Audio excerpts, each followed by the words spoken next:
राज्यातल्या सर्व शेतकऱ्याला सांगू इच्छितो की राज्यामध्ये 21 तारखेपासून 21 डिसेंबर पासून ते 26 डिसेंबर पर्यंत दररोज भाग बदलत पाऊस पडणार आहे। म्हणून हा अंदाज घ्यायचा। सांगायचं झालं तर सुरुवातीला तुम्हाला सांगतो 20 तारखेला म्हणजे ढगाळ वातावरण यायला सुरुवात होईल।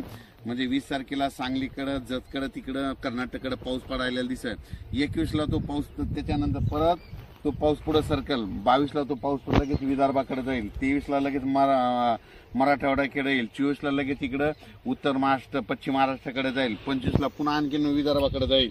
26 ला पुन्हा संपूर्ण महाराष्ट्र या फुलटाकेल। म्हणजे सांगायचं झालं तर दररोज भाग बदलत पाऊस पडणार आहे। म्हणून हा अंदाज लक्षात घ्यायचा। 22 पासून मात्र राज्यात बऱ्याच भागात असा पाऊस विखुरलेला स्वरूपाचा पडणार आहे। दररोज वेगवेगळ्या भागात 2-2 दिवस मुक्काम करत पाऊस पडणार आहे। म्हणून हा अंदाज लक्षात घ्या। पूर्व विदर्भ सांगायचं झालं तर यवतमाळ, नागपूर, चंद्रपूर, नांदेड, हिंगोली, पुसद, अमरावती, वर्धा, त्याच्यानंतर वाशिम, त्याच्यानंतर बुलढाणा, अकोला, त्याच्यानंतर परभणी जिल्हा, नांदेड जिल्हा, लातूर जिल्हा, धाराशिव जिल्हा, बीड जिल्हा, त्याच्यानंतर सोलापूर जिल्हा, त्याच्यानंतर सांगली, सातारा, कोकण पट्टी पूर्ण, तसेच मुंबईला देखील पडणार आहे, नगर जिल्ह्यात पडणार आहे, बीड जिल्ह्यात पडणार आहे, संभाजीनगर पडणार आहे, वैजापूर, गंगापूर, शिर्डीला देखील पडणार आहे, संगमनेर पडणार आहे, दौंडला पडणार आहे। म्हणून हा अंदाज आहे। मुदखेड पडणार आहे। त्याच्यानंतर सांगायचं झालं तर नंदुरबार, धुळे, जळगाव, नाशिक, नंदुरबारकडे देखील पडणार आहेत। म्हणून त्या देखील शेतकऱ्यांना तुम्ही तुमचा कांदा झाकून ठेवायची तयारी ठेवायची। जळगाव जिल्ह्यात पडणार आहे, शहादाकडे पडणार आहे, मालेगावकडे देखील पडणार आहे। म्हणून हा अंदाज लक्षात घ्यायचा।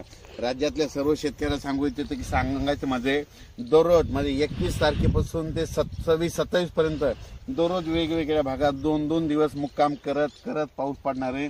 सर्वदूर असं एकदम सारखा नाही पडणार, पण पाऊस येणार आहे मात्र निश्चित। अचानक वातावरणात बदल झाला तर परत एक मेसेज दिला जाईल। पण राज्यात मात्र 21 तारखेपासून ते 26 डिसेंबर पर्यंत पूर्व विदर्भ, पश्चिम विदर्भ, दक्षिण महाराष्ट्र, उत्तर महाराष्ट्र, कोकणपट्टी, खानदेश, मराठवाडा दररोज एक विभाग धरत दररोज आज या विभागात पडला तर उद्या दुसऱ्या विभागात पाऊस पडत, परत तिसऱ्या विभागात जाईल, पण पाऊस येणार आहे निश्चित आहे। म्हणून हा अंदाज लक्षात घ्यायचा। अचानक वातावरणात बदल झाला परत मेसेज दिला जाईल। धन्यवाद।